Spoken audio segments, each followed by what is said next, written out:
Welcome to Mechanic. Today we have our 2013 Mini Cooper here. On this vehicle, I'm going to show you how to be able to replace your rear windshield wiper blade. So this is all one unit that comes right here. This piece stays with the vehicle. So to start with, we just need to raise this up and it's going to lock up there.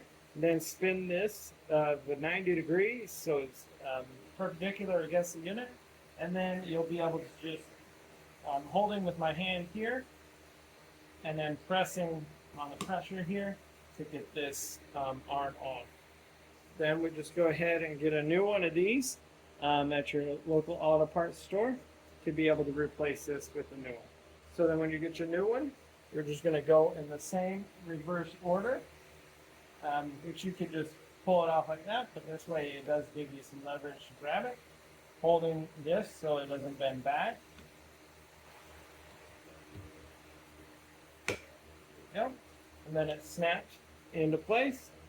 And then being able to press that down and not just drop it down, break, because you can break your window that way.